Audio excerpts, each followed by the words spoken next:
petit point sur le chantier, la chèvre est prête. Pour le moteur, toutes les durites d'eau qui relient le bloc ont été retirées bien évidemment. Le catalyseur, toutes les vis moteur boîte, il y en a 5. Quand vous déposez entre le moteur et la boîte, vous devez avoir 5 vis. Le compresseur de clim, moi je le laisse libre sur le côté pour éviter d'avoir à vider la clim. On peut tout à fait remettre le moteur après et le compresseur sur le côté. Ça évite de vider le réseau et d'avoir à repayer, etc. Donc comme ça au moins, je ne l'ai pas encore testé puisque de toute façon la voiture j'ai pas pu l'essayer. Mais dans le doute, au moins j'y touche pas.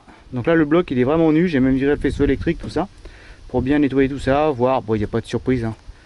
Le moteur il a jamais été bidouillé, donc de toute façon tout est stock. Ça fait 20 ans qu'il est dedans, bon on va le sortir pépère. Hein. Donc là, les supports moteurs sont carrément retirés, il n'y a plus de vis dessus. Il y a un cric pour soutenir la boîte. Voilà, je vous mets une petite image en dessous pour ceux qui veulent regarder. Toujours mettre une cale en bois entre le cric et les boîtes de vitesse, hein, parce que la boîte de vitesse c'est que de l'alu, donc le cric s'il vient avec son faible espace importer une grosse force à un point précis sur la boîte, vous risquez de casser quelque chose. Donc prenez une cale en bois que vous mettez entre les deux, vous y allez tranquille, comme ça au moins on n'abîme rien, on casse rien. Donc là la boîte est soutenue en l'air, le moteur en gros il est légèrement levé à l'arrière par la boîte de vitesse, les supports ils servent plus à rien. Donc ce qu'il va falloir faire c'est retirer le capot, parce que franchement le capot il tient avec 4 vis de 12, voilà. Il est en alu, il est hyper léger, donc c'est vraiment dommage de le laisser et de risquer de taper l'eau de la chèvre dedans quand on vient tirer le moteur. Donc moi je vous conseille, vous vous mettez à deux, vous portez le capot, il pèse rien du tout. C'est hyper léger, c'est plus léger que les capots en carbone soi-disant fibre, hein, tellement c'est léger cet alu là. Donc vous l'enlevez, vous le posez, vous le mettez de côté, comme ça vous travaillez à la lumière, clair, et vous ne l'abîmez pas pendant les travaux. C'est tout ce que je peux vous conseiller là-dessus. Donc là je vais retirer le capot. Je vais sûrement retirer le pare-choc avant. Pourquoi? Parce que mon bras de chèvre, il est assez court, et mine de rien, pour venir de là jusque là, retirer le moteur, ça fait long. Et avec cette chèvre là, à chaque fois c'est très juste. Et pareil, je risque d'abîmer le pare-choc, taper contre. Voilà. Le pare-choc ça se démonte en 10 minutes, un quart d'heure. Je préfère prendre un quart d'heure, retirer le pare-choc, rien abîmer et tout remettre au propre. Puis ça permet aussi de jeter un coup d'œil derrière, vu que le pare-choc a été changé, voir s'il n'y a pas une petite surprise, hein, j'en sais rien, on n'est pas à l'abri, donc au moins on jette un petit coup d'œil, on met tout propre. S'il manque un clip ou deux, c'est l'occasion de les remettre. Et puis voilà.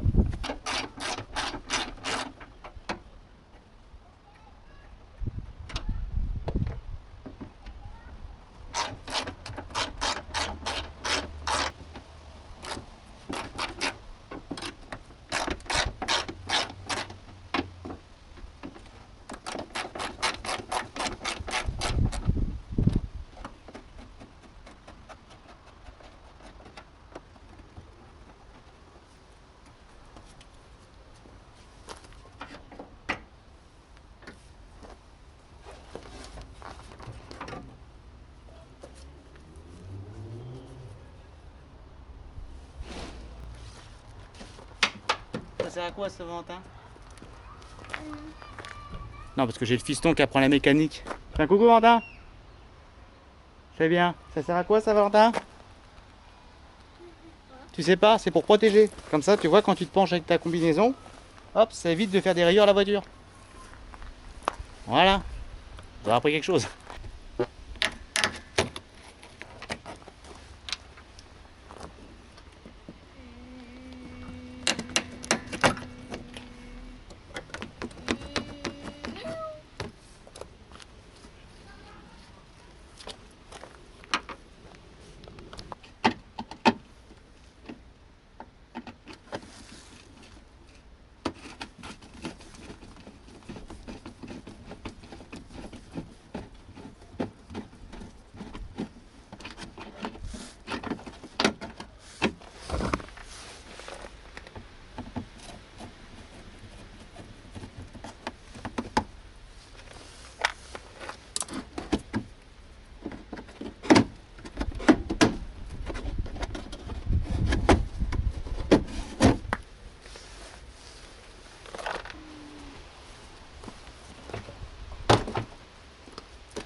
Et voilà, à peine 10 minutes et on est sûr de pas l'abîmer. C'est quand même dommage de se prendre la tête à le laisser et de risquer de l'abîmer quand on sort le moteur. Voilà, et puis on en profitera pour faire un petit coup de nettoyage parce que vous voyez, quand je vous dis que c'est bien de démonter de temps en temps, petit coup de brosse, un petit coup de nettoyage. Les radiateurs d'huile sont nickel, les durites, pareil, modèle 2006. Ces modèles là, ces durites là, ils rouillent pas, c'est pas comme les premières, donc ça c'est bien. Vous voyez, pareil, petite grille, modèle 2000. Hop. Pareil, modèle 2006, petite grille de protection de radiateur, très bien ça. Pareil, sur les premières il n'y a pas, donc ça c'est très bien. On peut voir que le radiateur de clim, je vous mets comme ça, hein. Le radiateur de clim il est nickel. Le radiateur d'eau avait été changé, j'ai une facture. Donc à mon avis, il y a eu de l'intervention qui a été faite à l'avant de la voiture.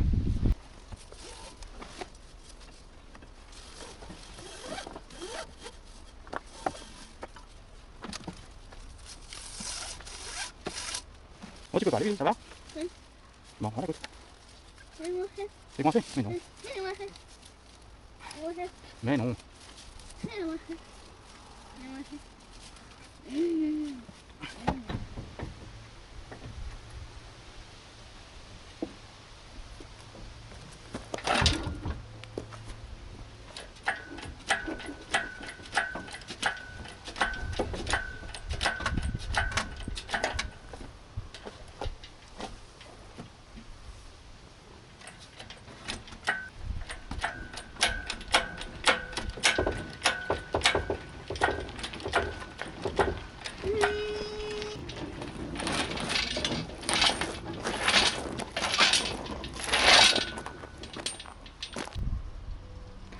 Et voilà le plat pendu au bout d'une corde.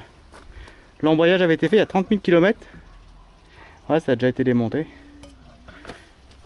J'ai la facture Mazda, pareil, du garage. Hop. Bon, on peut voir que c'est plein d'huile là-dedans, forcément. Plein d'huile partout. Tout ce qu'on avait en fait dans le test de compression, bon, on le retrouve là. Hein. Tout est plein partout, donc de toute façon. Mais comme voilà, je vous disais, modèle 2006, pareil, j'ai tout démonté. Il n'y a pas une vis qui casse, pas un écrou qui foire. Tout a été traité comme ça là. S'il y a des pros du métal, parce que j'en sais rien, toutes les vis sur ces modèles là, à partir de 2006, elles sont comme ça, un petit peu dorées. Elles doivent avoir un traitement. Je sais pas si c'est du bichromatage comme on dit ou quoi. Mais voilà. Toutes les vis, celle-là, voilà, regardez. On dirait qu'elle est neuve. Toutes les vis sont comme ça. Donc c'est un plaisir à démonter parce qu'au final, tout vient bien, tout se démonte. Alors que sur les premières RX8, bon, elle est sous la housse, mais ma 2004, moi, j'ai refait tout, donc ça va. Mais quand on démonte, souvent ces vieilles voitures, ces vieilles 2003-2004, à chaque fois on a une vis sur deux au début qui casse, qui bloque, qui grippe. Le meilleur témoin, c'est facile, tiens, tant qu'on est là, c'est les petites vis de batterie là. Souvent avec l'acide de la batterie, ça rouille et après ça se bloque complètement. Et sur une 2004, vous démontez, ça casse direct. Il y en a plein où il n'y a plus de vis, voilà. Là, pareil, 2006, je démonte ça, tout est venu impeccable. Il n'y a pas de problème. Donc, la suite, ça va être un grand nettoyage de la baie moteur. Dégraissage, nettoyage, mise au propre. Petite astuce pareil, tant qu'on est là, là-bas, de là, et là, vous avez les vis de réglage du train avant. Là, ici, là, ici. Je vous conseille, quand vous sortez votre moteur, ou même si vous bricolez sur votre voiture, de temps en temps, jeter un coup de WD-40 sur ces grosses vis là-bas avec l'excentrique. Ça vous permettra de les débloquer, d'éviter qu'elles se rouillent, qu'elles se bloquent. Parce qu'une fois qu'elles sont rouillées dans le cylinder bloc, quand vous allez faire votre géométrie, le mec ne peut pas la régler. C'est pas possible. Tout est grippé. Il y en a qui refusent. J'ai déjà vu des garages où en fait, vous leur demandez de faire un réglage train avant. Le mec il commence, hop, il voit que ça bloque, il arrête tout de suite. Il vous appelle, il vous dit venez la chercher, je le fais pas. Parce que le problème c'est que s'il casse la vis, après c'est pour sa pomme, la caisse elle est coincée chez lui, il est responsable. Donc il y en a de temps en temps, si la vis ça bouge pas, c'est mort, ils veulent pas faire le train avant. Et si vous êtes mal réglé, ou si vous changez vos amortisseurs et vous voulez refaire un réglage derrière, c'est coincé. Donc régulièrement, si vous avez une voiture et que vous bricolez dessus comme ça, jetez un petit peu de WD-40 sur cette vis là.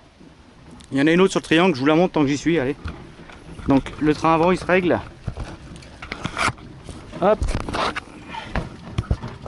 Mettre un peu de lumière, c'est mieux. Celle-là aussi, là, voilà, celle-ci là. Celle-ci donc est là. Là vous vaporisez beaucoup de WD, vous laissez tranquille. Voilà, ça mettra un peu de gras. Et ces vis là, voilà. Parce que pareil, ça se grippe là-dedans. Et à redémonter après, c'est l'enfer. Voilà, bon ben voilà, le moteur est sorti.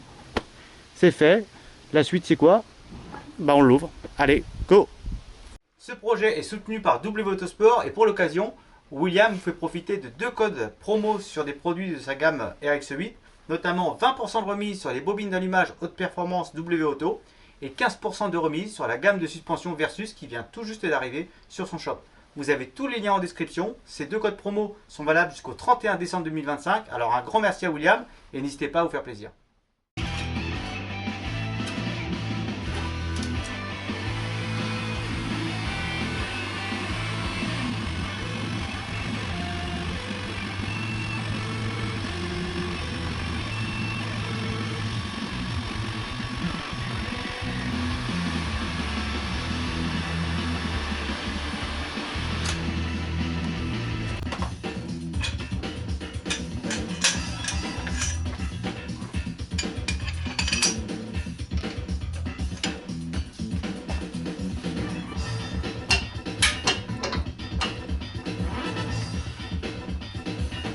Voilà.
Volant moteur retiré, écrou de 19 avant enlevé.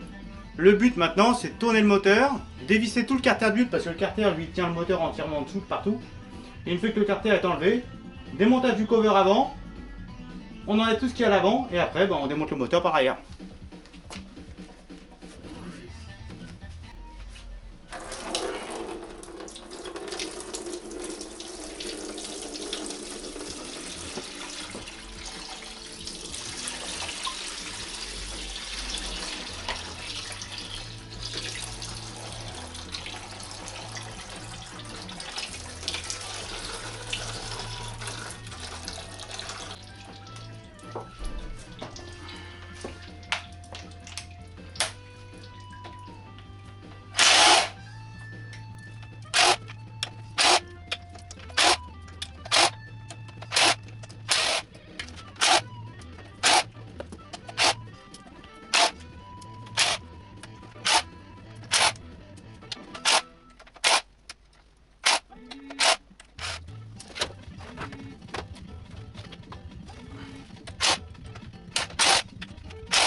Hop, donc là, la bascule.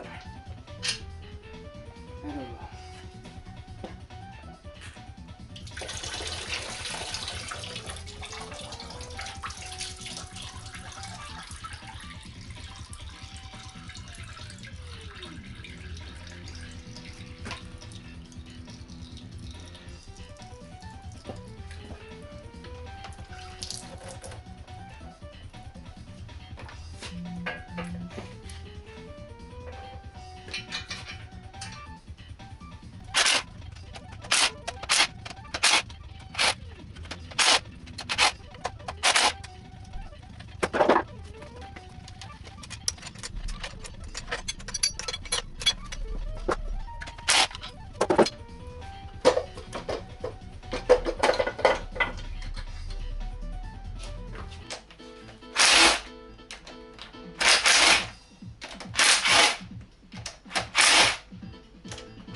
Desserré. Je vais juste laisser une vis pour pas que ça se pète la gueule quand j'entends le moteur. Il n'y a plus qu'à démonter les plates et voir la tronche que ça a là-dedans. Alors ça va encore couler pas mal à mon avis.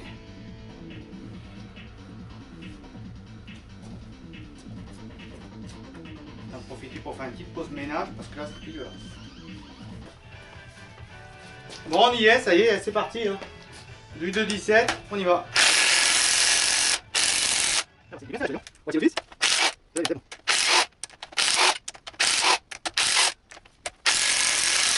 Bon.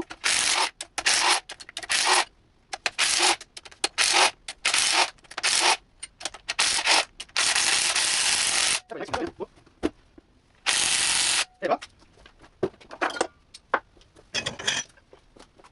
Ça a bien chauffé pour faire ça. C'est la première fois que je prends des barres pour ton vis.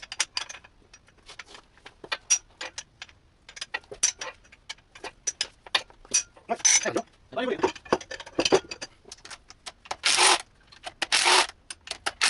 Voilà, c'est là, évidemment. Et ça continue. Ouais.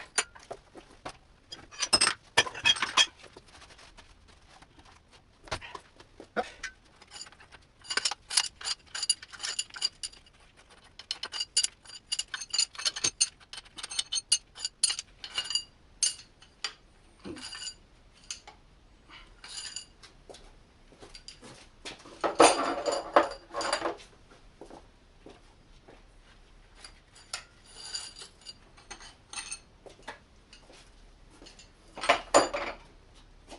Je le fais en live, hein, vous avez vu. Il n'y a pas de triche.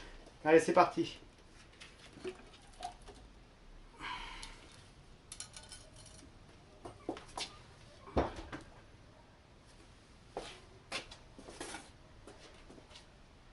Ok. Bon, les joints d'eau, ça c'est classique. Hein. Ça évidemment, ça c'est mort ces joints là. On les change systématiquement, on est obligé. Hop. Donc bearing arrière. Bon, ça on fera une vidéo sur l'état des lieux globalement. Mais... Allez, c'est parti. Tac, rotor arrière alors.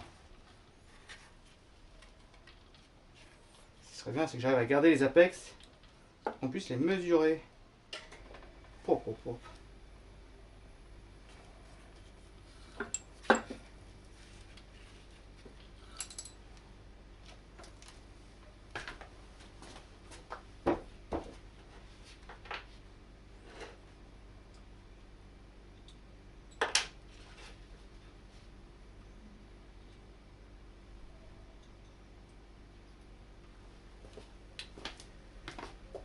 J'ai un apex qui est là. Tac. Voilà. Inside.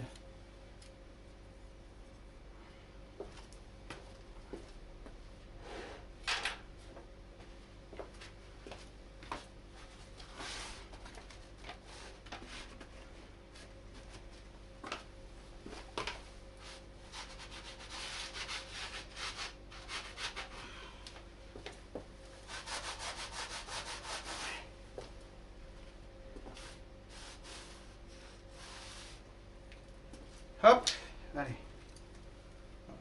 Clac. On va retirer le housing arrière.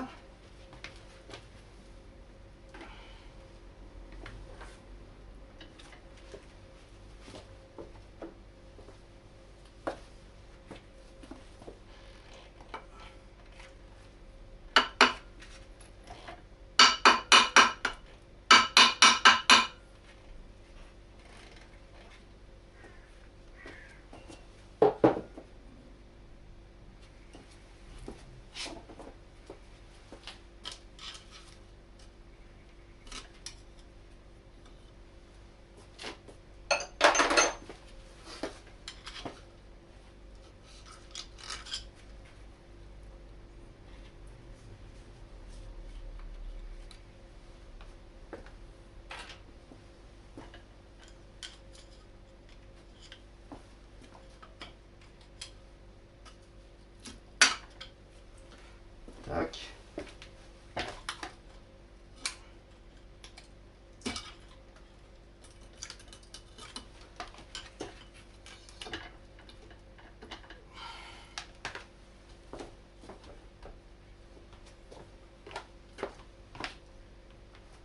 Ça pue, hein. Pouah, ça pue, ça pue. Une odeur là-dedans, je vous raconte pas.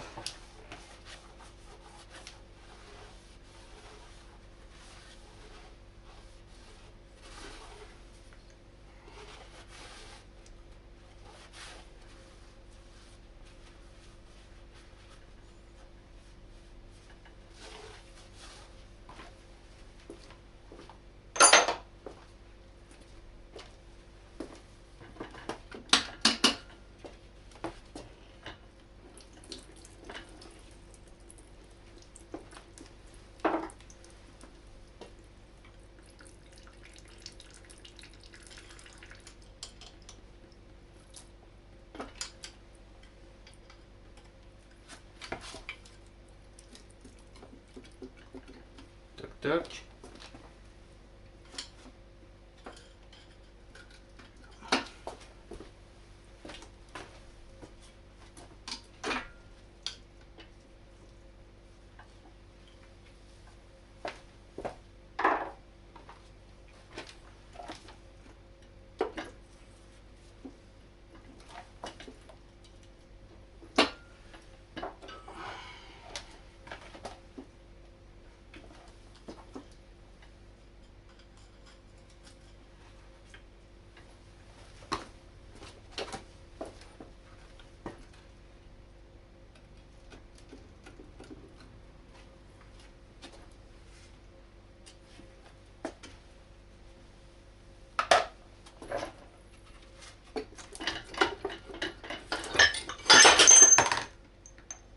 Oh oh!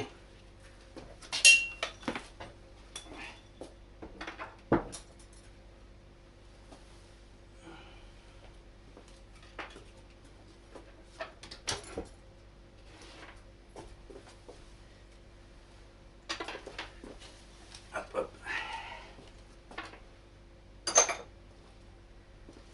Rotor avant.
Il est mort d'une mort naturelle. Une cause naturelle. Bon, ben voilà, le moteur est ouvert. On va regarder un petit peu ce qui s'est passé là-dedans.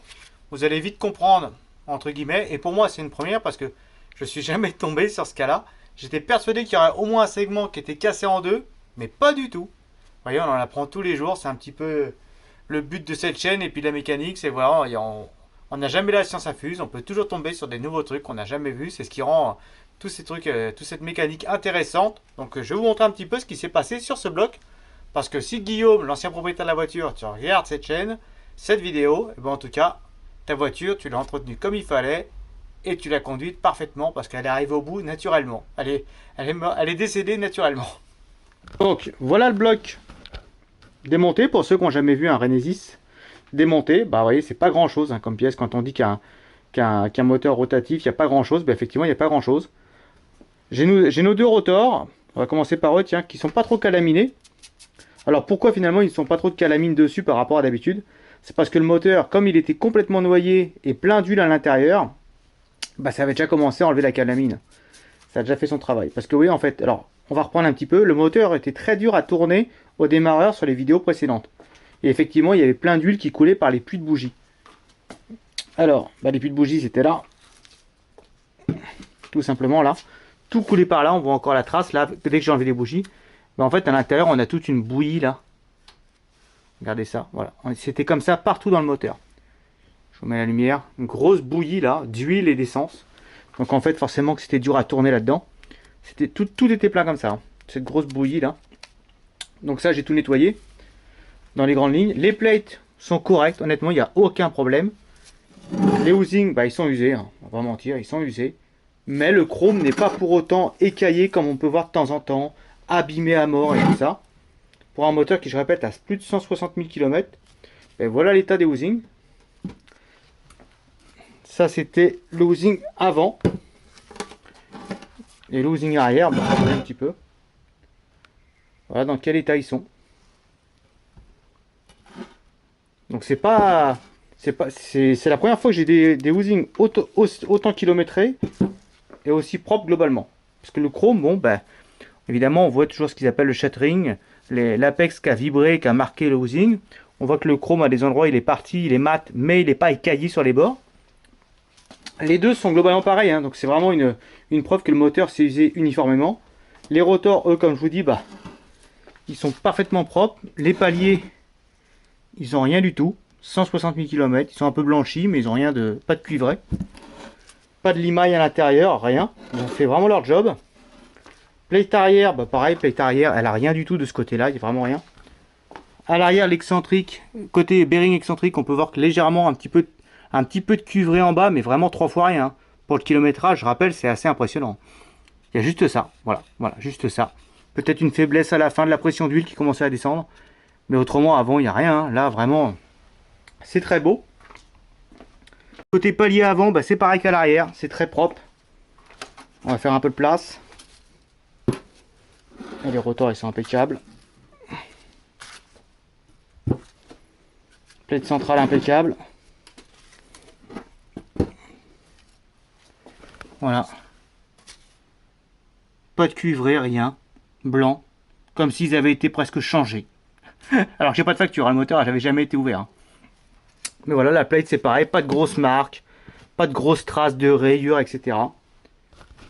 Donc qu'est-ce qui a fait que ce moteur ne sortait quasiment plus de compression? Rappelez-vous, dans la vidéo on avait pris les compressions, il y avait moins de 3 bars et c'était totalement homogène, sauf à un moment donné où ça nous sortait une grosse valeur. Et ben, je pense que la grosse valeur c'était à cause justement de tout ce boulgui-boulga là, ce mélange d'huile, d'essence et tout. Regardez-moi ça là, j'en avais partout dans le moteur. Donc ça vraiment, bah, ça devait créer comme une grosse étanchéité à un moment donné. Mais ce qui a fait que le moteur a rendu l'âme, et bah, c'est l'usure naturelle du Renesis. C'est-à-dire que là vous avez les 6 apex. Les apex, c'est les petits segments fins qui viennent sur le haut des rotors comme ça là, qui tournent en permanence. Et je rappelle que sur le Renesis, ils sont très mal lubrifiés, puisque sur les housings, vous avez vos 2 injecteurs d'huile qui sont ici et ici, qui lubrifient de façon un peu inclinée, pour lubrifier la segmentation latérale, mais pas les apex qui sont au milieu. Et justement, c'est le défaut du Renesis, c'est que ces segments-là s'usent plus vite à cause de ça, et qu'il est bon de mettre du prémix dans l'essence pour au moins les lubrifier tout le temps. Bref, ces segments-là, ils doivent mesurer entre 5,3 mm d'épaisseur et 4,3 au plus fin. Et je vous mettrai la photo de ma mesure, mais en gros, sur ce moteur-là, on est descendu à 3,6 mm. 3,6, c'est simple, moi, ça fait plus de 10 ans que j'ai monté moteur comme ça. J'ai jamais vu aussi fin. J'ai jamais vu. Généralement, le segment, il rend lame avant, alors soit il casse, ou alors, bah là, coup de bol, entre guillemets, c'est un moteur 192 chevaux, qui est limité en régime à 7500 tours. Donc il n'a pas pris assez de tours pour réussir à un petit peu à faire que le type, le petit bout, dégage. Donc en fait, il a tenu le coup, sauf qu'au bout d'un moment, bah, les segments ils se sont usés, ils se sont usés, et puis c'est une usure exponentielle. Plus la compression baisse, bah, plus il s'use, parce que plus il bouge, il bouge, il bouge, il vibre. Et là, on est arrivé en dessous, bien en dessous des mini. Généralement, en dessous, déjà 4.3, quand on arrive en bas, 4.4, 4.3, ça, on n'est plus qu'à 4 barres de compression à peu près. Quand on arrive en dessous 4 mm, là, normalement, le moteur, c'est terminé. Là, on est à 3.6, entre 3.6 et 4, mais on a des 3.6, 3,6 mm d'épaisseur, c'est rien. C'est juste rien du tout. Le moteur aurait pu casser vraiment d'un moment à l'autre. Un segment qui casse, les morceaux partent dans le moteur, et là, c'est fini. C'est un cas classique, ça broye tout, ça raille tout, métal contre métal, c'est terminé. Donc ce moteur-là, vraiment, ben, c'est un bon exemple. C'est un bon exemple comme quoi le Renesis, bon bah enfin dans la longévité, bah, c'est un petit peu ce qu'on va dire, ce qu'on peut lui espérer de mieux. C'est-à-dire que là, bah, il a fait son rôle de moteur, il a dépassé les 160 000 km, puisqu'en gros c'est une donnée que les ingénieurs donnent généralement, environ 100 000 miles, donc 160 000 km, et ben il l'a fait, il est arrivé au bout, c'est la segmentation qui a rendu l'âme, on pourra presque le refaire. Bon, les housings, faudrait soit venir les surfacer un coup, mais le problème du surfaçage, c'est qu'on ne fait qu'enlever de la matière, on n'en remet pas. Donc c'est pas vraiment une solution. Mais il faudra presque mesurer les plates. Mais je pense qu'on doit pas être mal, parce qu'il n'y a pas de grosse alerte, il n'y a rien. Et remettre un kit complet de segmentation avec deux housings, et là ce serait radical. Je vous montre vite fait l'excentrique, c'est pareil. L'excentrique, il est là. Je l'ai posé là-haut pour pas le faire tomber tellement il est beau. Mais il a rien. Il a rien. Voilà, voilà le moteur, la belle surprise. Donc au final, grosse bouillie, je pense que ça c'est à cause de tous les démarrages qui ont été essayés pour la faire redémarrer, la compression qui fuyait un petit peu forcément dans le carter et de l'huile est remontée. Et ça a fait cette grosse patte là qui a fait tout ce mélange à l'intérieur du moteur. Mais donc voilà ce qu'on peut dire là-dessus, sur ce petit moteur. Voilà, c'est la fin pour lui. Je pense pas le refaire, je pense que je vais peut-être revendre des pièces, mais je pense pas le refaire parce que comme je vous dis, les housings c'est hors de prix. Quasiment pour le prix des housings, là j'ai acheté un moteur complet en état que je remets dedans et ça me facilite la vie. Voilà, mais sinon ouais, clairement c'est vraiment une bonne surprise. Et ça montre une chose, et ben, c'est qu'une bonne huile, c'est vraiment important. Je sais que ça c'est toujours un débat qui enflamme internet, j'ai pas envie d'enflammer tout le monde, mais ce moteur là c'est un moteur qui a été vidangé très régulièrement, qui a eu un entretien full Mazda, vraiment full concessionnaire, avec de l'huile d'Excelia 530 d'origine Mazda. Et vous voyez, comme quoi cette huile, certains disent ouais non machin, mais faut pas mettre n'importe quoi. Cette huile elle a des additifs, elle a des propriétés qui sont faites pour ce type de moteur là. Et là quand je vois ça vraiment, je peux qu'être en accord avec ça, avec une bonne huile, comme nous disent beaucoup de préparateurs japonais ou d'utilisateurs japonais qui font durer vraiment leur voiture très longtemps. C'est que vidange régulière, huile de qualité, Idemitsu, huile Grady, huile Mazda W5W30 d'Excelia, essence, pas la DPF diesel. C'est vraiment important pour votre moteur. Et je le répète, ce moteur-là, par exemple, il n'avait pas de sonne, il n'avait rien du tout. Hop, juste vraiment un bon entretien et il est arrivé jusqu'au bout. Encore une fois, c'était un 192, ça limite les régimes, donc du coup, ça limite l'usure, faut pas se tromper. Un moteur 231 qui monte à plus de 9000 tours, alors, on en profite, c'est super cool, je dis pas. Mais plus il tourne vite, c'est les mêmes pièces à l'intérieur, c'est les mêmes segments, c'est les mêmes housings. Donc, qui fait que ces pièces-là s'usent beaucoup plus vite que sur un moteur 192 qui tourne beaucoup moins vite avec son régime limité et sa boîte longue. Donc prochaine étape sur ce projet, non, j'attends le nouveau moteur, ça va être un peu long parce que du coup il est sur le bateau. Donc on va attendre le nouveau moteur, quand on l'aura, on fera un petit swap de périphérique extérieur pour récupérer ce qui aura besoin de l'aide et prendre que le meilleur pour le nouveau moteur. Ce bloc là, il va être nettoyé, rangé et puis c'est fini pour lui.